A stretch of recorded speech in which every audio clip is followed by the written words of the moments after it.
y'all. Jennifer Rogers here with the Fenced In Podcast with Jennifer Rogers. Remember, no darkness can outshine the light within.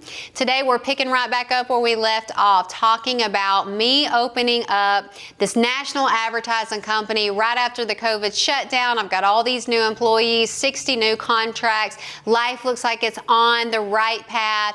3 days later, on a Saturday, my daughter Madison wakes up deathly ill. And she comes into my room and she's like, "Mom, I'm so sick." And I was like, "Madison, just go take something. You probably got a bug." She's like, "My head's hurting." So I get up with my son, we're making breakfast, and her friend had spent the night with us, and she sends me a text message and she says, "Madison just projectile threw up all over her room."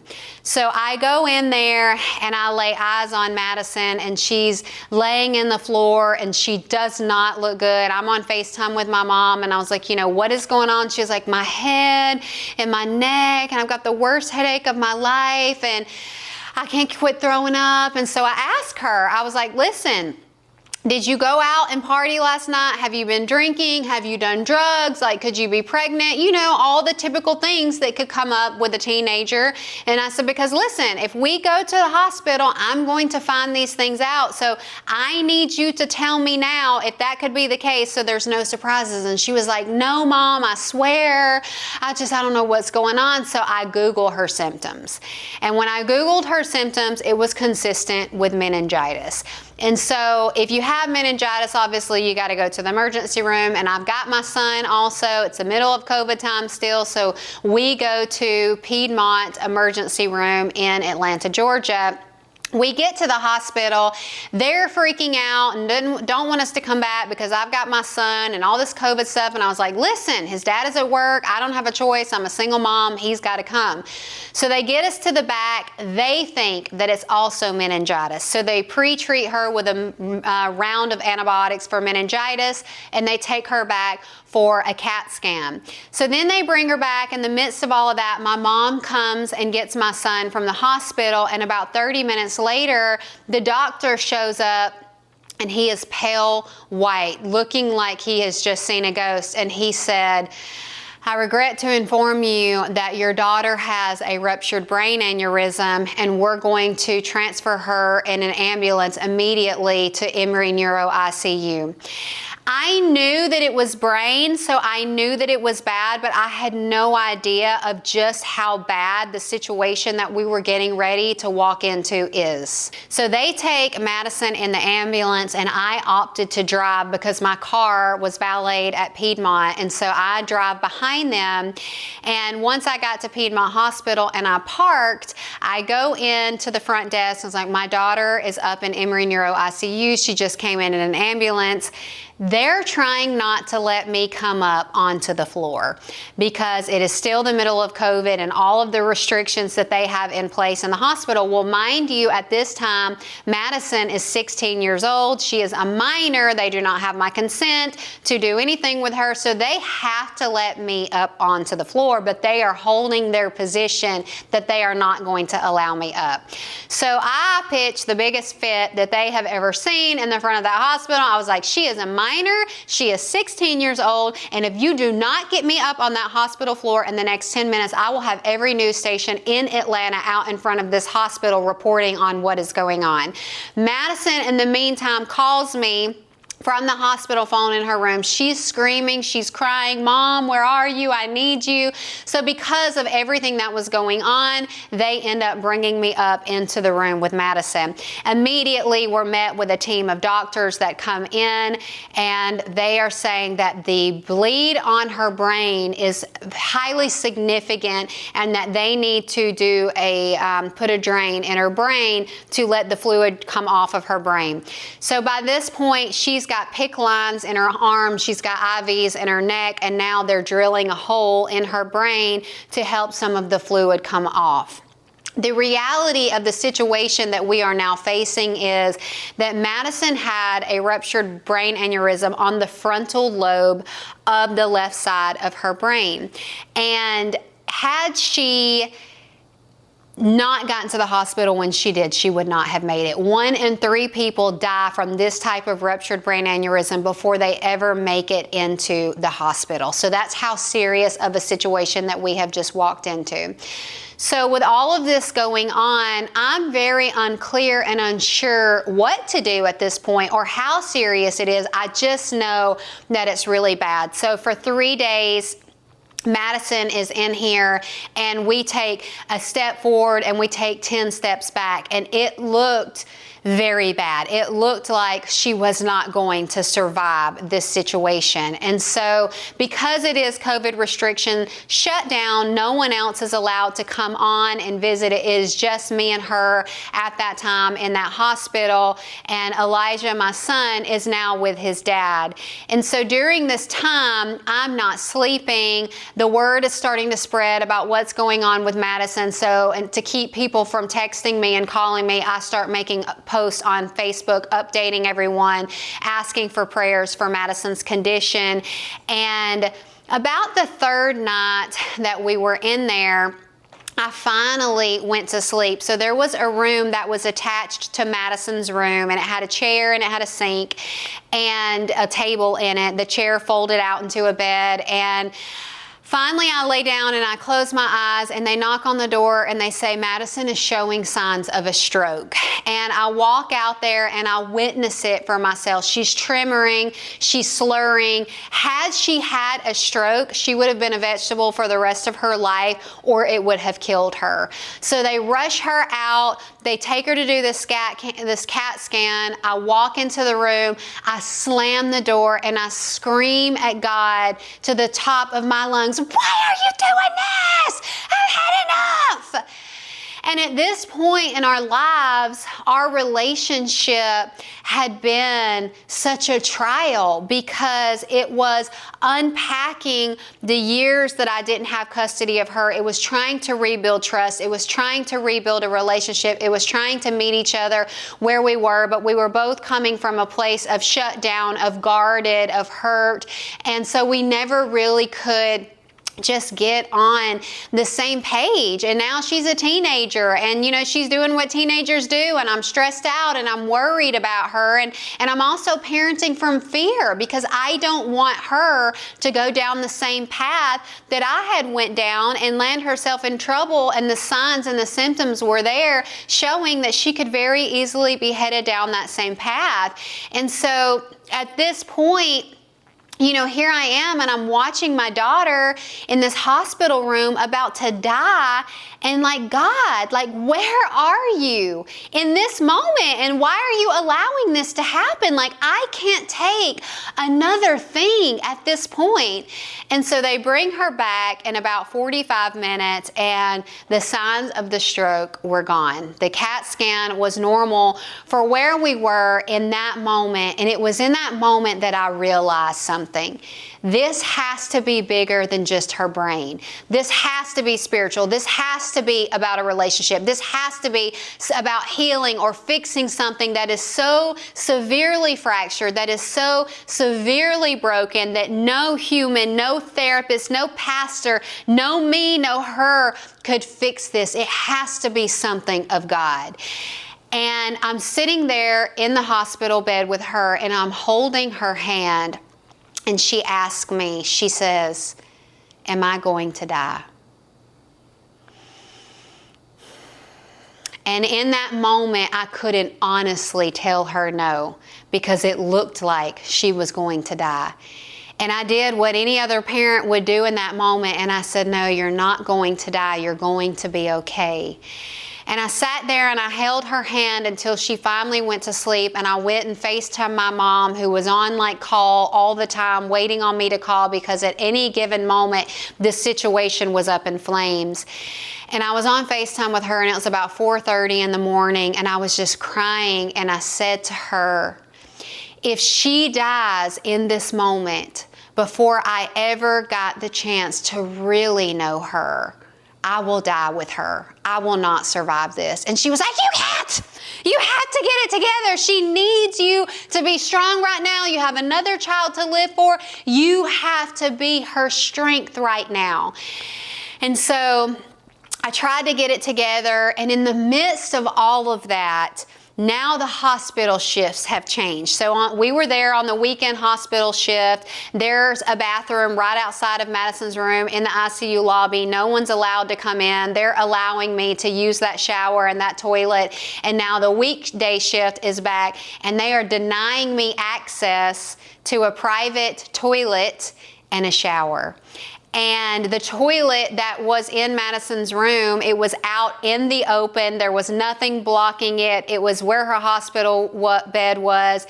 And it began to feel like I'm incarcerated all over again, just in a bigger room from what I was in when I was in solitary confinement in prison. And now I'm in here, and the irony of with the child that I lost as a result of the incarceration that I had faced. And so I'm starting to have these things rise up. I'm starting to feel confined. I'm starting to feel claustrophobic. I'm watching her fight for her life. I'm trying to be strong with her. I'm trying to hold it all together. My son is having a breakdown with his dad because he's never been away from me for more than a couple of nights. And the phone rings, and it is the woman at the front desk, and she said, "I just want to remind you of the rules. Because we are in COVID restriction, because we are not allowing outside guests in, you can use the toilet in your daughter's hospital bedroom, and if you need to wash up, you can wash up in the sink." And I said, "Ma'am, with all due respect, I am a grown-ass woman, and I am not washing up in the sink that I wash my face in." And so I then have a knockdown, drag-out argument in the hospital room in front of my daughter because the director of the hospital shows up, and we are having a standoff because he is telling me that if I need to use the bathroom, if I need to go number one or number two, I can do it in the toilet in the wide open room that my daughter is sitting here fighting for her life in. And I snapped because I had all that I could take in that moment.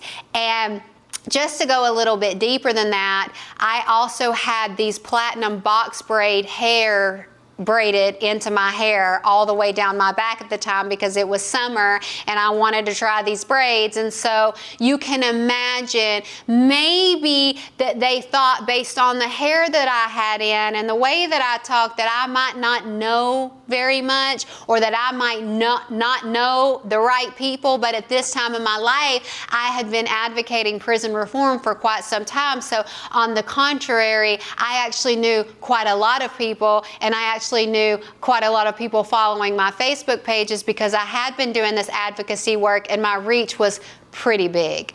So as I'm having this argument with him, he was like, "My staff is dropping like flies due to COVID, and my main concern is them." I said, "Your staff is more of a threat to me and my daughter than I am a threat to your staff, because I have been quarantined in this hospital for 6 days at this point in time, and I have not had access to the outside world. And oh, by the way, I also passed a COVID test. So your staff is more of a threat to my daughter that is laying in that hospital bed fighting for her life." And I said, "What you need to have is a little human decency." He said, "Don't you dare talk to me about human decency." I said, "Oh, I'm going to, because you can stand there and you can be defensive and you can be angry all you want to." And he was like, "Oh, I'm not angry." I said, "Oh, yes, you are, because your tone is high pitched, your face is turning red, and your posture is defensive." I said, "But the only person in this situation who has a right to be angry is me. My daughter is lying in that hospital bed fighting for her life, and you are denying me basic human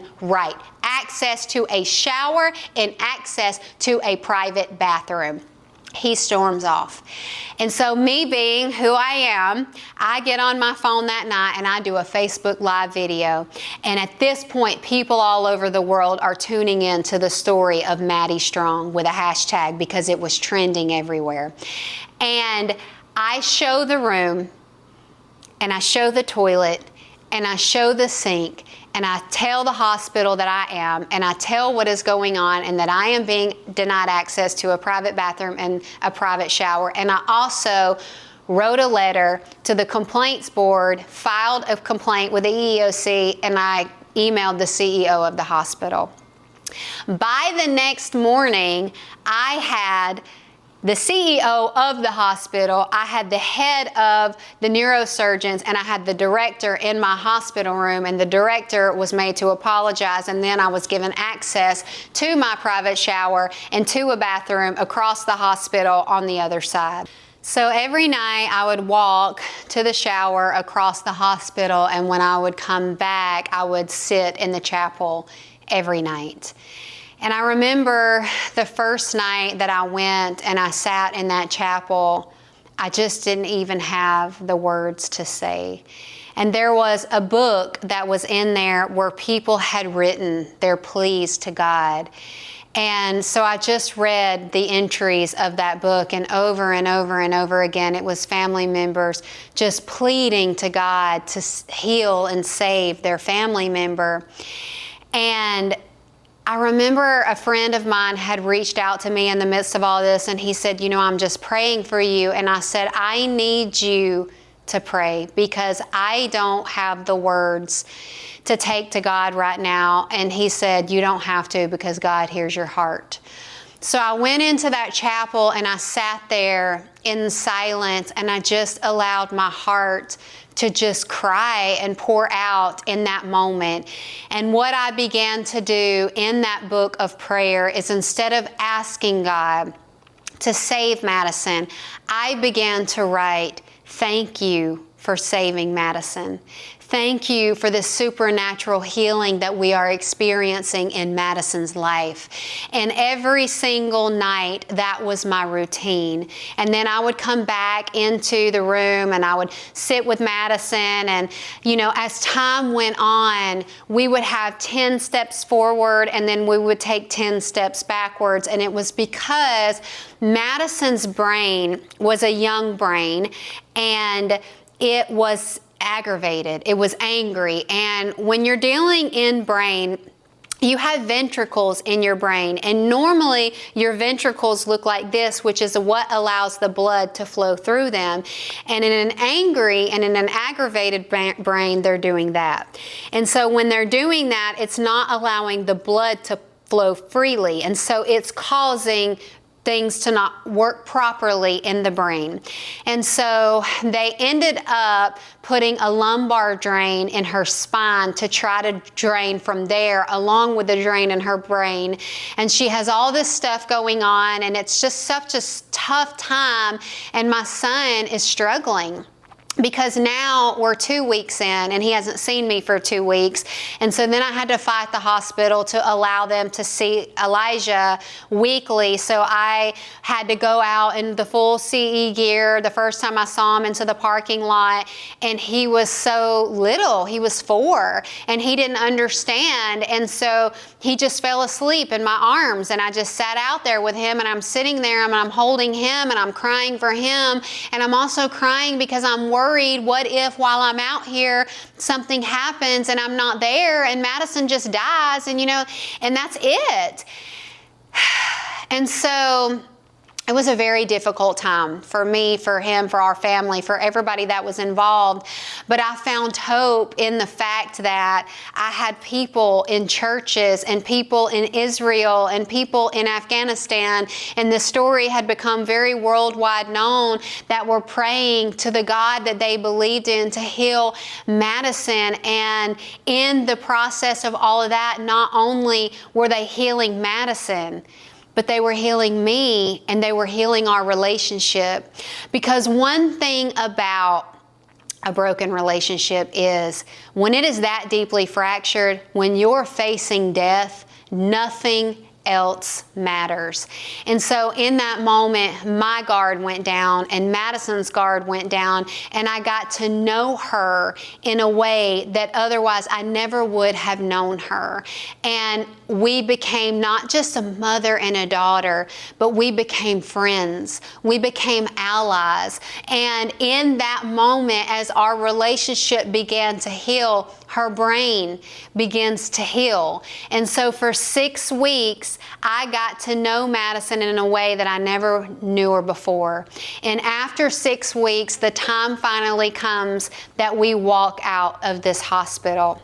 So we had, in the midst of all of that, changed homes because the house that we lived in wasn't an ideal setup because our bedrooms were on different floors, and I felt like I needed to be near her so that I could hear her, so that I could watch her, so that I could know if something was going on. And so Madison's teenage friends packed our entire house up while we were in ICU. My mom went and toured a house for us. I secured it while we were in the hospital, and they moved all of our things in and unpacked us while we were in the hospital. So when we got out, we were walking into an entire new house, new beginning, new situation for all of us.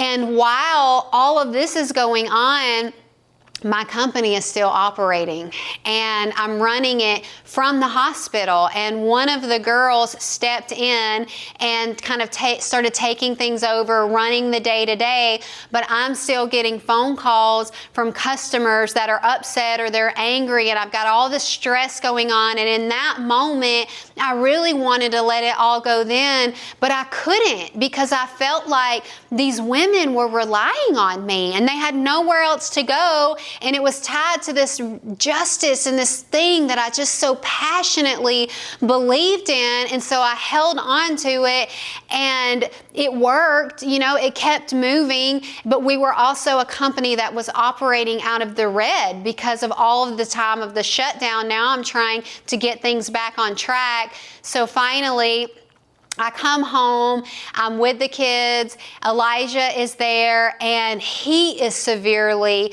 impacted by my absence of the time that I was gone. And so if I would leave the room, he would have a screaming, crying meltdown, feeling like I had just disappeared on him again. And so I've got that going on. I'm worried about Madison. She's trying to get herself together and get in online school because school has started back, and our cat gets attacked by something outside and it's septic, and now I've got to put the cat to sleep. And we had the cat, it was Madison's cat since she was little, and so it's like all of these layers of all of this stress is going on, and I am in the middle of it. And it feels like my life is swirling around me, and I'm sitting in the middle of it, watching it all swirl and watching it all burn to the ground. And Elijah has this breakdown, and in that moment, I just lost it. And I was like, stop it! Stop it! I am right here. I am not leaving you. I am just in the bathroom. You are okay. And it was because I was at my breaking point, because I didn't know how to handle this, and he's sensing my breaking point, and she's sensing my breaking point, and it's all this stuff going on. And so finally things start to calm back down. Madison is in online school. She's receiving medical accommodations. She's able to take the breaks. Elijah's gotten back into a routine. I'm going back into the office. Things kind of start to settle in. And during the midst of all of that, I had gotten into a relationship, met someone at the gym, and he brought in a level of just freedom and fun that I hadn't felt in a long time. And so I kind of had an outlet through all of that. And in the midst of this outlet, and we're dating at about 5 months into this relationship, we ended up splitting up, and I find out that I am once again pregnant. And so it was not an ideal situation, but I had always wanted to have another child. And so I just accepted that this was what was coming through in the moment, and that we were going to be okay. And in that moment, I also found out, and a couple weeks in, that the baby was a boy. I always wanted another son. So I just kind of felt like it was the sun shining, you know, a little bit on our lives to bring in some joy in that moment. And even though there was a level of chaos and stress that was attached to it, it was still a beautiful thing because I was happy about it and I had accepted, that it was going to be what it was. So everybody's starting to heal. We're moving forward. I'm pregnant with this baby, and I am 37 years old, I believe, at the time. And so I'm considered, advanced maternal age. So I'm having to go see a specialist, which is the stupidest thing I had ever heard, because I'm like, dude, I'm in excellent shape. I'm in great health. But anyways, that's just how America works. So I go to the specialist. I'm 13 weeks pregnant, and the lady is doing the ultrasound, and she kind of has a look on her face, and she was like, have you fallen, or has anything happened? And I was like, no. And so then she goes and gets the doctor. The doctor comes in. The doctor asks me the same questions, and she says, I regret to inform you, but the baby has passed away. So I go into the room, and they're calling my doctor, and I'm crying, and I get on the phone with my doctor, and she said, I can bring you in for a D&C, but it's going to be about 3 weeks before we can get you in for that, or I can prescribe you a medication that will cause your body to naturally abort the baby. And so I was like, let me think about it. And so I left for there, and I gave it some thought. I was like, I just cannot walk around with this dead baby in my body for the next 3 weeks, like emotionally, mentally, I just couldn't do it.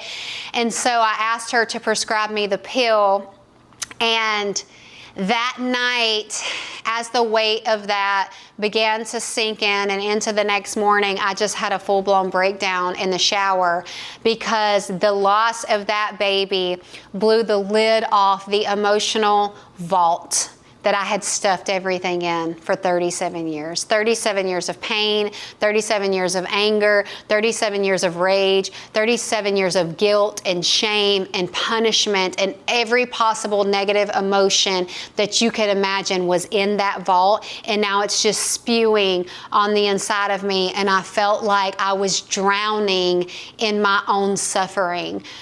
The doctor prescribes me the pill. I get Madison off to prom, and I take the medication that night. I'm at home by myself, and the next morning the miscarriage begins to work, and I pass the baby. And in that moment that I passed it, it came out, and it looked like a small child, a little baby, and I began to hemorrhage.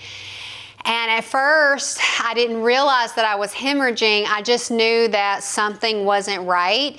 And so it continued to go on for about another hour. So I called the on-call doctor and told her what was going on. And she says, it sounds like you're hemorrhaging. You should probably come into the hospital. I can call you something in to try to stop it, but it's not guaranteed that that's going to work. And so I made the decision that I would go to the hospital. So I drove myself to Piedmont emergency room, and I pull up to the valet lane, and I step out of the car, and when I stepped out, it was like someone had dumped a 5-gallon bucket of blood, and blood just went all over the ground. So when that happens, they rush out there, they put me in a wheelchair, and they put a mask on me because we're still COVID times. And as soon as they put that mask on me, my blood pressure tanks, my heart rate skyrockets, I begin to throw up on myself, and I'm starting to lose control of my body functions. And so they rush me to the back, and they think that they're going to have to give me a blood transfusion. So it was in that moment that I began to realize the severity and the seriousness of the situation that I was in. I reached out, texted my mom, told her what was going on. And in the midst of all of that, I began to sit there and ask myself a question. If my life ended in this moment because the side effect of this medication that was given to me to force my body to abort this child, the number one side effect is hemorrhaging, and is also the number one cause of death in pregnant women in miscarriages. So as the doctor is explaining to me this, and that I never should have been prescribed that antibiotic in the first place because of how far along I was, it led me down a path within myself of, if I died in this moment, did I really know who I was? if I stripped away all the titles, all the accolades, all the prison reform work, all of the success that I had, did I know who Jennifer was? And the answer was no. Because if you removed all of those things, I couldn't tell you what my favorite color was. I couldn't tell you what I did for joy. I couldn't tell you who I was outside of my life story and the prison reform influencer and the money that I had made and all of these positive things that I had done in the world since I had been home. But if you stripped me of all of those things in a moment where it's life or death, I didn't know me. So it was in that moment that I also had to realize I knew that if I died, that there would be tons of people at my funeral mourning and saying that I impacted their lives in a positive way. But I am now mourning because none of that mattered, because I would have died not knowing who I was. And so in that moment, I made a decision that I was going to walk away from everything in my life once again and start completely over. So they take me back, they do an emergency D&C, and I'm on bed rest for the next 7 days. And during those 7 days of being on bed rest, I allowed myself to feel the things that I have never allowed myself to feel. And I felt like I was dying within myself. And so I reach out to a friend of mine and I said, I need to go on a spiritual journey. And I wasn't really sure what it was I was even asking for in that moment, but I knew that I needed something. I knew that the vehicles that I had met God in at my life at that point were no longer working for me, that I was searching for something deeper. I was searching for more meaning. I was searching something that's not just this figure in the sky. I needed to know, right? I needed to know not only who I was, but I needed to be able to believe, am I good? Because there were parts of me that didn't believe God was good because of the things that I had experienced in my life. And so I was on a search, I was on a quest, and through that search, I started it off with doing an alchemy therapy inner child healing session. And in that session, basically what it is it's a session of inner child healing via hypnosis. And so I go into this therapist and it's a 3-hour-long session. And the first hour and a half is me just telling her my life story, to the point where we got to the hypnotherapy session. She was like, whoa, like you've been through so much in your life. We may need another session. And so then we go into the hypnotherapy part of the session, and she takes me into this bedroom. And in that bedroom, it looks like a child's bed. And there are tons of stuffed animals on the bed. So she has me pick out a stuffed animal that represented me. And she has me pick out a stuffed animal that represents Madison, because she felt like Madison was going to come up in this session. And so she says, she takes me under hypnosis. And if you've never experienced anything like this, it would be the equivalence of being under very deep meditation. And so she takes you down listening to the sound of my voice, and there's something going tick tock, kind of like what you see in the movies, honestly. So she takes me down, I get into this very deep meditative state, and I'm conscious, but I'm in my subconscious mind. And she says, I want you to talk to me about the first memory that you have as a child. And so the first memory that comes up was when I was a child, I used to go clean my closet out, and I would go in there and I would play in my closet, and I would shut myself in, and I would sing, and I would write stories, and I would play with my dolls, and it was like my little world of peace. And to myself as an adult, that memory was just a normal memory. It was my happy place. It was my safe place. It was my place to escape, you know? And she said, what is little Jennifer feeling in the closet? And I was like, I don't know. I can't connect to her. And so she sprays a scent in the air. And she said, you know, sometimes when children hide, they're either hiding from something or they're hiding because it's like a game, they want to be found. And when she said that, it triggered a memory for me. And my eyes are like basically sealed shut because I'm in my subconscious, and tears just start streaming down my face. And she says, what does little Jennifer feel in the closet? And I said, lonely. And she said, "What is she searching for?" And I was like, "I don't know. I can't connect to her." So she sprays a scent in the air and she says, sometimes when children hide, they're hiding because they're hiding from something, or they're hiding because they want to be found. And when she said that, it triggered a memory in my subconscious mind, and my eyes are like sealed shut because I'm under hypnosis, and tears just start streaming down my face. And she says, "What is little Jennifer feeling in the closet?" And I said, "Lonely." And she said, "What is she searching for?" And I said, "Love." And so she walked me through a series of calling my child self out of the closet and sitting with myself at that age to understand what it was that I was feeling, why I felt that way, and why I would retreat into the closet to not get in trouble and to hide from certain things. And then from there, we called Madison in, and I spoke to Madison, and I forgave myself for the things that I did to her. And then Elijah comes in, and I bring us in, and I'm holding all three of these stuffed animals at this point, and she sealed our family unit in that moment as happy and whole and wholesome. And I walked out of that session, and I felt so much lighter. And that was just the first step of finding out who is Jennifer Rogers. In this moment, I'm not really sure what it is that I'm asking for or what this is going to look like, because I'd never done anything like this before, but I knew someone that I was very close to that had been doing them for about 2 or 3 years, and I had seen the change in that person and how they became a better person and how they became a better parent. So I'm like, shoot, if it can fix that person because their problems were way worse than mine and their child, I know it can fix mine. So I reach out to Free, who is now one of my best friends, and at the time we were more just acquaintances, and so I say I need to go on this journey, and so she says okay. So we go out to my childhood best friend's lake house, and we sit there and we set the intention. And my intention was that I wanted to release anything, any trauma that I was holding in my womb that I was unaware of, that was holding me back and keeping me bound, and that I also wanted to know who I really was.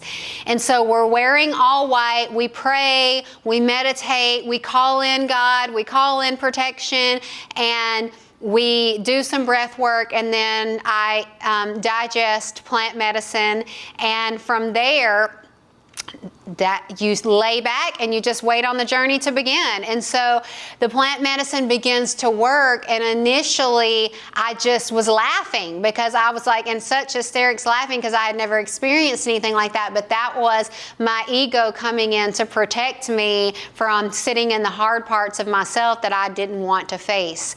And so in this journey, the medicine very lovingly guided me through releasing the pain that I was holding into. And it started to show me that all of my life I was loving from a void.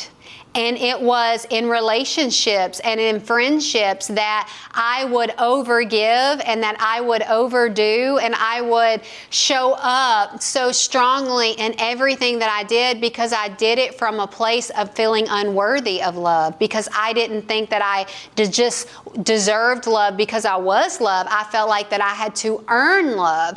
And so I would go above and beyond in my relationships with people, and then when the relationship would end, I would be so hurt, and I would have this mindset and this mentality of they would never find someone as good as I was to them because I overgave and I overdid. And what that journey allowed me to realize and understand was that's not love. That's coming from a broken place within yourself. So if you're doing those things in your own life, you don't have to. You don't have to show up as anything other than just you, because you are the essence of God, and God is love. And if you can understand that, and if you can operate from that mindset and that place of peace within yourself, then you no longer feel like out of balance in your relationships, because when we overgive and when we overdo and when we overcompensate out of not feeling worthy, we start to feel exhausted because we're pouring and pouring and pouring and pouring, and that person, they may not be loving in that same way because they don't have that problem, and so they're pouring, but they're not filling your cup because they're not pouring in the way that you receive love, because you only receive love in the way that you're giving it right now. And so you never feel like anyone ever really loves you enough, or they don't know you, and it's because you don't know you. And so as I began to go through this work and go on this path of healing and of journeys, I continue to do the work, and I continue to unpack the parts of myself that weren't pretty. I continue to unpack the darkness within myself that I never showed anyone. And when you sit in that, it's hard and it's heavy and it's painful. But the reward on the other side of that is coming further into alignment of who you came here to be. And so as I'm going through all of this work, and after I've lost this baby, I began to think that I couldn't have children because I ended up getting back with in the relationship through mourning the loss of that child, and we get pregnant again and I lose another child. So now I'm starting to become obsessive over the fact that there's something wrong with me, and I'm tracking my fertility and I'm doing all these things and I'm changing my diet and I'm doing all this stuff because I'm convinced now that I can't have any more children, and I really wasn't in a place that I just needed another one anyways, but because I lost that baby, now I feel like I just desire it, right? So I'm going down this path, and one day I go with Free and I do a Hape session with her. And Hape is a sacred indigenous tobacco, and it's blown up your nose. And what it does is it forces you to release, and then it also calls something else in based off your intentions, and it grounds you. So it allows you, if you're holding on to stress and obsession or whatever it is, it forces you to let it go. So Free is gifted. She can see, and she could see that I'm holding on to all this, and she said, you have to let go your obsession and the loss of that baby. There is nothing wrong with you. If it's not happening for you, it's just not your time. And so I take the 3 breaths, and on the 3rd breath, you hold your breath, and that's when they blow the Hape up your nose using this tool, this wooden tool. So she blows it up my nose, and when she does, it takes my breath away, and I can't breathe, and I'm like, and she was like, you have to breathe and you have to let this go. And the moment that I allowed breath to enter into my lungs to release the chaos that I was holding on to, I began to throw up and throw up and throw up. And that was me purging all of that tenseness and all of that loss and all of that pain that I was holding on to. And so on the other side, I was calling in healing and to just replace what I released with love. So she did the 2nd side, and I journeyed through that. And then 3 weeks later, I found out I'm pregnant again. And once I found out I was pregnant again, I had a successful pregnancy. And in the beginning of that pregnancy, I was awarded a federal contract with the government to go speak in federal prisons all over the United States. And so my entire pregnancy, I was traveling the country, I was speaking in federal prisons all over the United States, and I felt like I was back operating in my purpose because that's what I wanted to do. I wanted to speak, I wanted to tell my story, I wanted to give people hope. And so I go through my entire pregnancy. I'm doing a home birth. It's a holistic pregnancy type situation. And the father and I had split up again during the pregnancy. And so once again, I'm kind of living back in that pattern of living this double life of, pretending on this one side, oh, we're this happy situation. But on the other side, I am hurt and I am in pain and I am in this pregnancy and I feel alone. And only a few people know, and we're showing up to these midwife appointments as this united front, and they have no idea that we're not even together. And so now I'm back facing this cycle of things that I had continued to repeat because there was something in me that still didn't feel worthy to show up as my authentic self. So I go into labor and at home, and from the time that I knew I was in labor till the time that I had her, it was less than an hour. The birth pool was never used. The midwives didn't make it. My doula had just walked into the door. It was fast, it was furious, and it was ferocious, and I literally just got into the bathtub and I pushed one time and she was out because I was already in transition and did not know it. So I had this beautiful baby.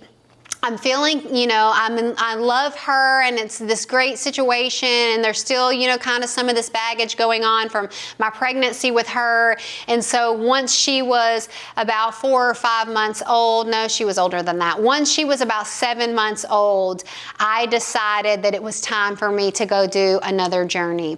And at this point, I had done so much healing work in my life that I was ready to sit in the presence of my higher self and who is God. I wanted to know who God was. I wanted to know who God was for me. Even though I had experienced miracles in the name of Jesus and all in the church and all these things, really what I was in search of was, is God good? And so I go to the beach at my condo, and Free is there and my brother is there, and we do this healing session.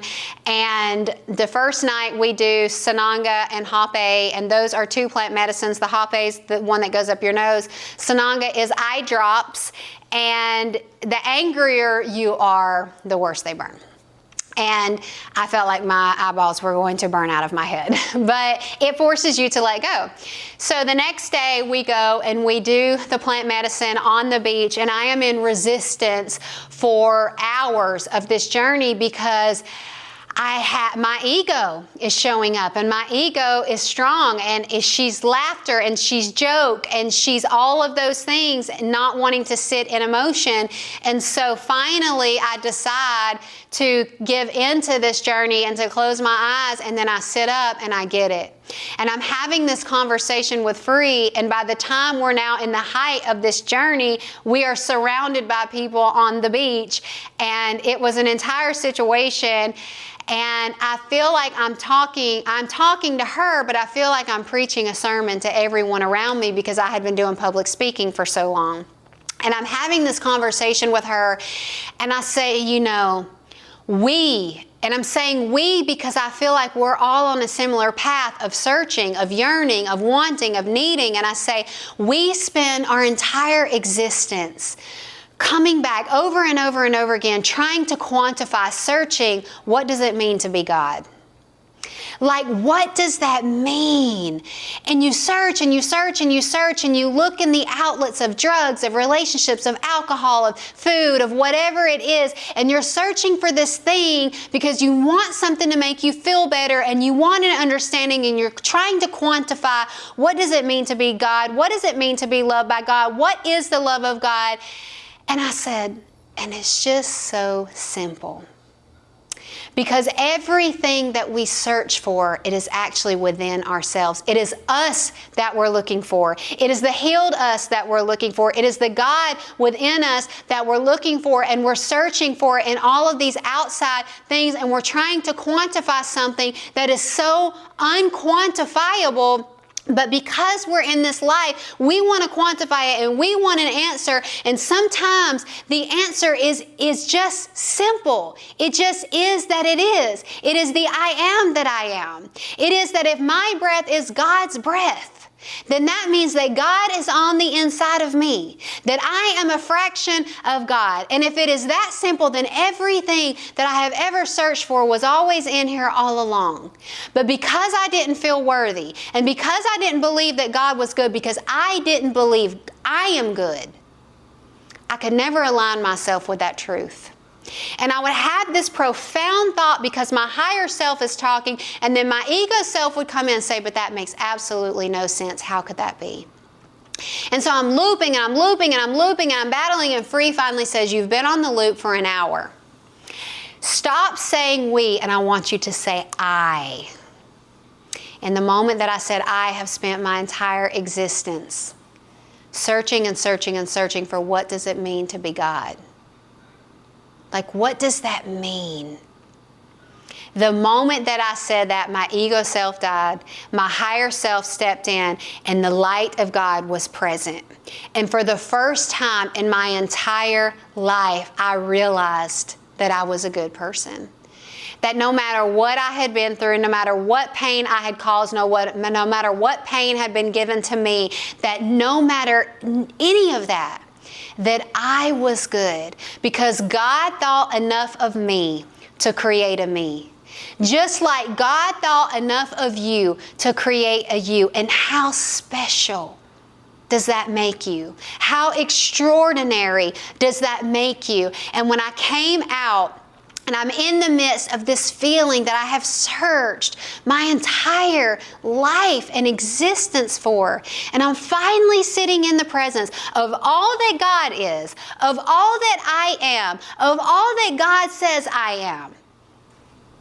The voice in the journey says the journey is getting ready to end. And I was like, what? No! I've spent my entire existence searching for this, and I finally find it, and you're telling me that you're going away? And the voice says, we're not leaving. We're going back on the inside of you. And all you have to do to find us is to go within, and the portal closed. And I sat on that beach for the next hour with my hand on my heart, and tears just streamed down my face, and I didn't say a word because in that moment I realized who I was.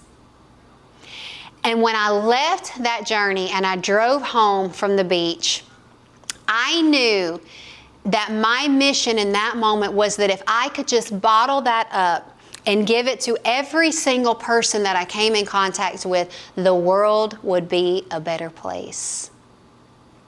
And from that moment, for the next week, I'm home and I'm processing, and I still haven't went back and done any type of job work. And I'm looking around in my house and all of the things that I had acquired, all of the stuff. And I began to realize that all of this stuff that I acquired it because I didn't feel worthy. And so I felt like if I just continued to collect all of this stuff to make my life seem like it was put together, that I have all these nice things, that it would make me worthy. And I realized that all those things really did was stress me out because I couldn't keep them clean enough. And I couldn't keep it organized enough. And I got up and I began to take pictures of everything that I owned. And I sold everything that I had. And I packed up me and my children, and I knew I was being called to move to that same condo that I owned, that I had just done that journey in, and I packed us up, and I moved us to Florida because I knew that I was being called to take the next step in finding who is Jennifer Rogers. Hey y'all, thank you for tuning in to the Fenced In Podcast with Jennifer Rogers. If you like this content, if you like this video, please like, subscribe, share, and comment for more content like this. Jennifer Rogers. Also, never forget, no darkness can outshine the light within.